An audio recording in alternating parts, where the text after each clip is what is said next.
Hey guys, we just hit 300K subscribers. For that, I am beyond grateful for all your support. Thank you from the bottom of my Today's like goal, 5,000 likes. Let's smash that together. And once again, I want to say thank you. And from my end, a big wet kiss for all of you. Now let's continue. In the last episode, we saw how Seo-jun made his way to the 75th floor from the 99th floor for the first time. His mission? To save an endangered species on the brink of extinction. But the odds were stacked against him. Seo-jun, accompanied only by Baby Bear and Black Warrior Rabbit, was terrified. He wondered how he would handle the massive challenge ahead. Meanwhile, Anton had faith in Seo-jun. He knew that while Seo-jun was weak by 99th floor standards, he would be a powerhouse on the lower floors. But Seo-jun wasn't aware of his own strength. Then it happened. Right before his eyes, more than 2,000 frog monsters emerged. This episode begins with hundreds of blue-colored frogs crawling out of Lake Xanark, standing upright on two legs like humans. They surrounded Seo-jun, their sharp eyes fixed on him as if ready to devour him whole. Seo-jun froze in place, his mind racing. The thought of fighting more than 2,000 frog monsters overwhelmed him. On the other hand, Baby Bear, with his massive club resting on his shoulder,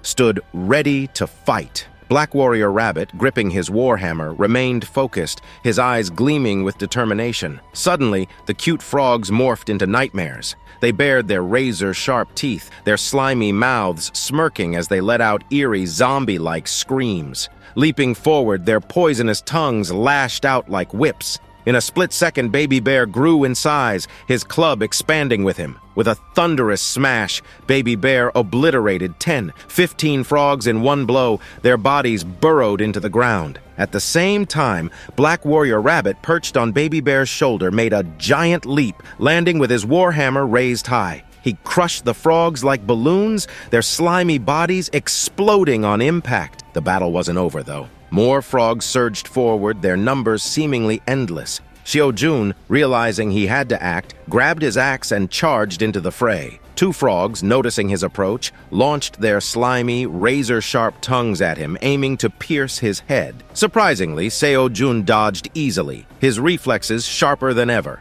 Even Seo-jun was shocked at how easily he evaded their attack. Without hesitation, he hurled his axe, slicing through the frogs' heads in a single swing. Their bodies dropped to the ground as he called back his axe, gripping it tightly. Behind him, Baby Bear and Black Warrior Rabbit stood like warriors. It was a scene straight out of a movie. They were ready, like a united force bracing for battle. Despite the carnage, Seo-jun realized something important. While these 75th floor monsters were dangerous, they were nowhere near as formidable as the ones on the 99th floor. Then came the system notification. It informed Seo-jun that he had killed 4 frog monsters in one go, earning 2,000 experience points. This was huge. Seo-jun, who was used to earning 50, 100 points per kill, couldn't hide his excitement. He shouted, declaring that all the frog monsters would meet their end at his hands and would become his experience points. Fueled with confidence, he commanded Black Warrior Rabbit and Baby Bear to press forward. The three charged as more than 100 frog monsters leaped out of the lake, igniting a fierce battle. Suddenly, the scene shifts.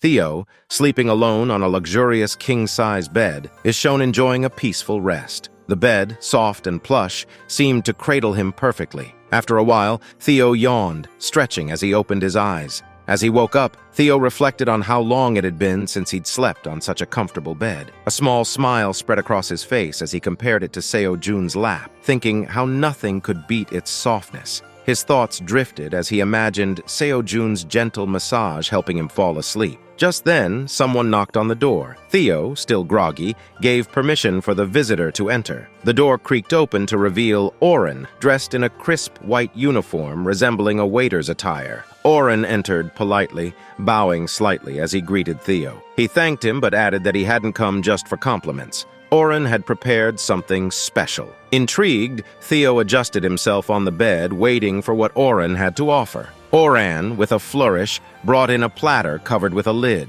When he lifted it, the aroma of a premium grilled salmon filled the air. Its golden, crispy skin glistened under the light, making Theo's mouth water instantly. Oren explained that the dish was high-quality grilled salmon, cooked to perfection. Two cute cat waiters entered behind him, setting the table with cutlery and side dishes. Theo grinned, his eyes lighting up at the sight. The fish looked so tender and juicy that he couldn't wait to dig in. Theo and Oren were not alone in the room. Two adorable cat waitresses entered, carrying additional side dishes. They placed the dishes gently on the table before stepping back, their posture polite and refined. Oren, standing to the side, politely suggested that Theo use the fork and knife to take a bite of the salmon to appreciate its flavor. Theo picked up the utensils with ease, cutting a generous piece of the salmon. He examined it for a moment before turning to Oren with a smirk. With a playful gesture, Theo offered the piece to Oren, asking if he wanted to try it. Oren hesitated, his demeanor polite but firm as he declined the offer, shaking his head. Theo couldn't help but notice how obedient Oren had become, standing there silently like a disciplined servant. Feeling amused, Theo leaned back and ruthlessly devoured the entire salmon right in front of Oren. Oren remained standing, composed, watching quietly. The scene shifted and we saw Theo strolling through the hallway, his steps leisurely, his mood light. He cleaned his teeth with a toothpick, savoring the lingering taste of the salmon. It had been a long time since he'd enjoyed such a delicious meal, but as Theo's mind drifted back to the 99th floor, he couldn't help but compare. The cooking on the 99th floor, especially Seo Jun's, was leagues better. This salmon, as tasty as it was, didn't come close. As Theo continued walking, he noticed a commotion coming from a nearby room. Peeking in, he saw Iona scolding Hegel fiercely. Hegel, looking like a child being reprimanded, had his head bowed, enduring Iona's lecture. Curious, Theo stepped into the room. From up close, he could see Iona's frustration boiling over as she berated Hegel. Her tone was sharp as she asked if Hegel had even bothered to check how many frog monsters were in Lake Zerka. Hegel, visibly flustered, stammered out an excuse. He admitted that he had been too scared to get close to the lake and hadn't ventured far enough to count the monsters. Hegel, though apologetic, tried to justify his actions. He explained that if he had approached the lake alone, he might have risked the lives of his teammates. His voice trembled as he admitted he still hadn't found the exact location of the underground cave where the Frog Queen was hiding. He promised to inform Iona as soon as he discovered it, but his words did little to soothe her anger. Iona, clearly unimpressed, retorted sharply. She reminded Hegel that if the frog monsters weren't dealt with soon, the 75th floor would be lost. Her frustration bubbled over as she criticized Hegel's incompetence, calling him a talentless subordinate. Iona's words were biting, and Hegel's head hung lower with each passing moment. Theo, observing the tension, decided to intervene. Like an old uncle, he stepped in calmly, suggesting to Iona that getting angry wasn't good for her health. Iona paused, her sharp gaze softening slightly, but her irritation lingered. She shot a sideways glance at Hegel and remarked that talentless servants were bound to make such mistakes. Hegel, feeling the weight of Theo's words, bowed his head again and vowed to prove his worth. Turning her attention to Theo, Iona sighed and held her back, her posture showing clear signs of exhaustion. Theo, noticing her fatigue, suggested she rest, but Iona shook her head. Holding her cheeks in a cute but determined manner, she explained that she didn't have the luxury of sleep.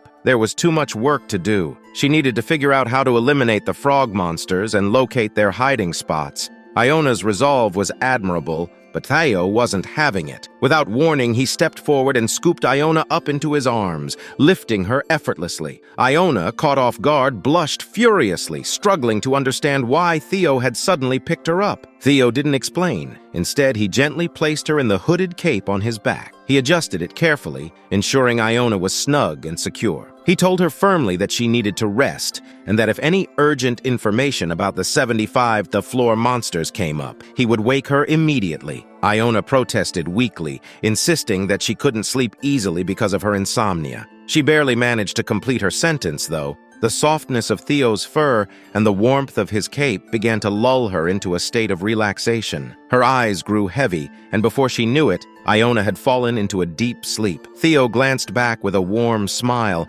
adjusting the cape slightly to make her more comfortable. Hegel, standing nearby, looked on in surprise. He asked Theo if Iona should be moved to a proper bed instead. Theo waved off the suggestion, explaining that Iona was fine where she was. She would sleep peacefully on his back, and that was all she needed. Theo steps out of the room, his sharp gaze fixated on Hegel. He pauses, his claws subtly gesturing from his eyes to Hegel, making it abundantly clear that Hegel's actions were under close watch. Hegel, confused by the strange gesture, stands frozen, unsure of Theo's intent. Theo taunts him one last time, emphasizing that Lake Zanka's situation was entirely Hegel's responsibility, before walking away. As Theo exits the room, he hears Elka's voice calling out to him. He halts, slightly surprised. Theo wonders why Elka is seeking him out with such urgency. Wasn't Elka supposed to be in the village, managing the supplies and addressing any concerns? Theo had sent Elka on a task to distribute resources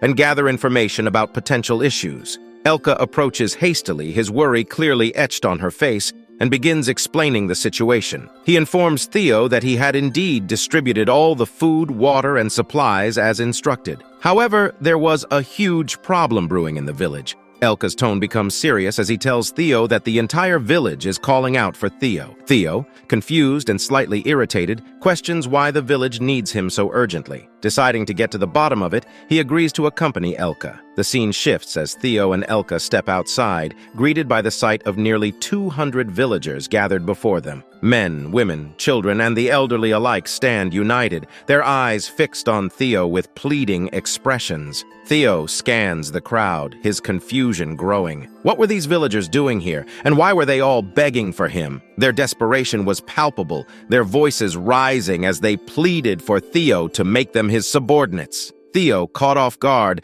doesn't understand their motives. Before he could say a word, the crowd's pleas grow louder. They shout about wanting to work for Theo, to learn from him, and to become great wandering merchants like him. The noise swells, a chaotic cacophony of voices, leaving Theo overwhelmed and irritated. Reaching his limit, Theo finally shouts back, his voice booming as he declares that he has no intention of taking any subordinates. The villagers fall silent, shocked by Theo's outburst. Without another word, Theo storms off, his annoyance evident. Elka follows him, trying to calm him down. Theo, still frustrated, asks her why the villagers kept pestering him about becoming his subordinates. "It's annoying," Theo grumbles, adding that he already has enough subordinates and doesn't need more. Elka, ever patient, tells Theo to at least listen to them. He explains that to the villagers, Theo is a hero. While Theo and Elka are deep in conversation, a sudden commotion catches Theo's attention. A voice, loud and demanding, calls out from behind. Theo turns around to see a white-colored cat attempting to enter the area, but two black-colored guard cats are firmly blocking its path. These black guard cats, loyal to Oren's mansion, appear to be doing their job, but it's clear the white cat isn't backing down. Theo instantly recognizes the intruder. It's Marlene, his ex-girlfriend. The realization hits hard. Marlene is angrily shouting at the guards, declaring that she knows Theo personally, very closely, even calling herself Theo's close friend. "If Theo sees how you're treating me, he won't spare you," Marlene shouts at the guard cats, trying to assert her importance. But damn, what a sight. Marlene, once slender and charming, has grown noticeably plump and far less appealing. Theo narrows his eyes, staring at her, and questions to himself if this is really the same Marlene he once knew. While he contemplates, Marlene finally spots Theo. Her face lights up with an overly exaggerated grin, and she starts calling out his name, her voice piercing the air. "Theo! Theo! Theo!" she shouts, pushing past the guard cats. With a burst of force, she runs toward Theo, jumps on him, and hugs him tightly, practically clinging to him. With her paws wrapped around Theo, Marlene starts pouring her heart out. "Theo, I missed you so much. Why haven't you come back to the village? Why did it take you so long to return?" she asks, in an almost accusing tone. Theo, stunned and confused, barely knows how to react. His mind reels. This is the same Marlene who betrayed him and left him. And now? She's acting as if she's the one who's been abandoned. The way Marlene is talking, asking why he hadn't returned, it doesn't even make sense. Nothing about her behavior feels logical. Marlene continues, ignoring Theo's bewildered expression. She clutches him tighter, sobbing dramatically, and insists, "I missed you so much, Theo." But Theo has had enough. Irritated beyond belief, he grabs Marlene's hands, attempting to pry her off. "Let me go, Marlene! Get off me!" Theo shouts, his voice rising in frustration. Marlene, however, refuses to budge. She clings to Theo with unrelenting determination, almost like a leech, despite Theo's attempts to push her away. She continues her monologue, playing the victim, saying how hurt she is that Theo didn't come to see her in the village. "You left the village to prove a point to me, didn't you?" Marlene says, her voice tinged with manipulation. She claims Theo only became a wandering merchant to show her how successful he could be without her. If it weren't for me leaving you, Theo, you wouldn't be this successful, she declares, attempting to twist the narrative in her favor. Marlene even tries to seduce Theo, pressing herself against him, her voice dripping with mock affection as she says, I did this for you, Theo. I wanted you to leave to become successful, and look at you now. You're exactly what I dreamed of. Her actions and words only make Theo more uncomfortable and angry. Theo's frustration is clear as day, but before he can say anything, Iona appears from behind him, her small form climbing onto Theo's shoulders. Iona, still half asleep, rubs her eyes and asks in a groggy voice, Is this the same Marlene you told me about? Theo freezes. Iona, unaware of the tension in the room, casually places her hand on Marlene's paw. But as soon as Marlene feels Iona's touch, her reaction is explosive. With a powerful slap, Marlene strikes Iona, sending her flying across the room. The slap is so forceful that Iona crashes to the ground at a great distance. Theo and Elka, witnessing this, are immediately panicked. Theo rushes to Iona, his heart pounding with worry. Iona! He shouts, kneeling beside her, checking to see if she's hurt. Elka, meanwhile, trembles with fear, knowing that if Iona gets angry again, not even Theo will be able to calm her down this time. Marlene, on the other hand, acts as if she's the innocent victim in all of this. She screams loudly, putting on a dramatic show. I hate rats! She shouts, her voice shrill. A disgusting rat touched me! Ugh, it was so disgusting! Her eyes dart to Theo, seeking sympathy, but Theo's attention is entirely on Iona. Meanwhile, Iona remains on the ground, motionless and silent. The room fills with a heavy tension, the fallout from Marlene's actions hanging in the air. Everyone knows that once Iona regains her composure, the situation is bound to escalate further. He softly asks, Iona, are you all right? Are you hurt anywhere? His eyes carefully scan her face, and he notices a slight injury on her cheeks. Theo's hand instinctively moves to her cheek, and he pats it gently, his concern growing visibly. Should I put a bandage on it? Theo asks, his voice full of care and tenderness, his protective instincts kicking in. The moment of tenderness quickly shifts as Theo turns his attention to Marlene, his expression darkening with anger. Marlene, what are you doing? Theo shouts. How dare you slap Iona so hard? You need to apologize to her right now or this won't end well for you. Theo's voice echoes with authority. Marlene, however, continues her facade,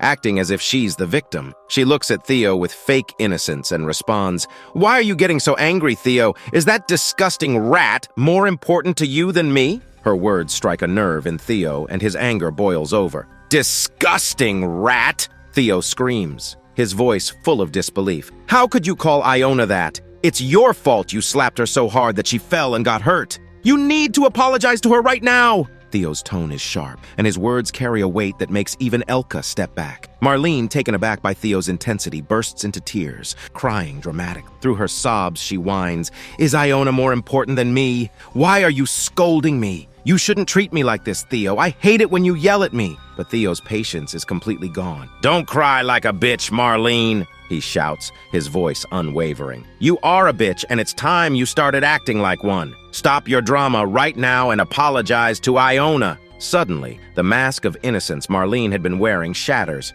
Her tears dry up in an instant, and a maniacal grin spreads across her face. She starts laughing like crazy, revealing her true nature. Elka and Theo are left stunned. While Theo had always known Marlene's darker side, Elka witnesses it for the first time. Marlene extends her claws, her eyes turning furious and creepy, and she starts to speak with a venomous tone. I'm the most beautiful girl in this village, she declares, her voice filled with deranged pride. I came here for you, Theo, to spend my life with you, and you're scolding me over a disgusting rat? Her voice rises to a shriek, and before Theo can respond, Marlene leaps into the air, claws extended, ready to attack. You're a foolish little cat! She screams as she lunges toward Theo. But just before her claws reach him, Iona steps in. Iona activates her magic staff, her expression calm yet deadly serious. With a swift motion, Iona creates a small but glowing destructive orb, her magic radiating power. Marlene, Iona says, her voice icy yet resolute. Theo and I have a relationship you'll never understand.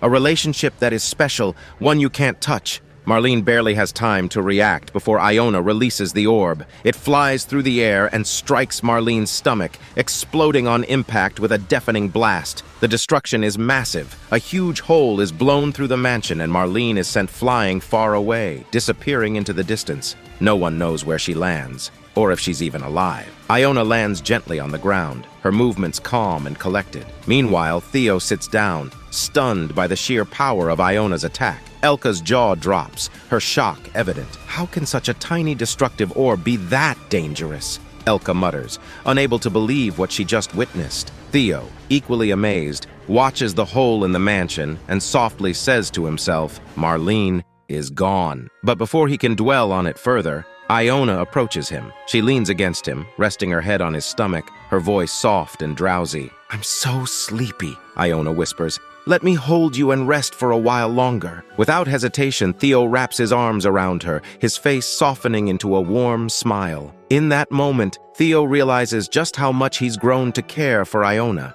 As she sleeps peacefully on his stomach, Theo whispers, Sleep as much as you want, Iona. The scene ends with Theo holding Iona close, their bond growing stronger as the chaos around them fades into calm. And that's where this episode ends. If you enjoyed this episode, make sure to leave a comment and congratulate Theo. What was your favorite part of this episode? Let us know in the comments. The like goal for this episode is 5,500 likes, so don't forget to hit that like button. And if you're new to the channel, make sure to subscribe. Until next time, goodbye and see you in the next episode.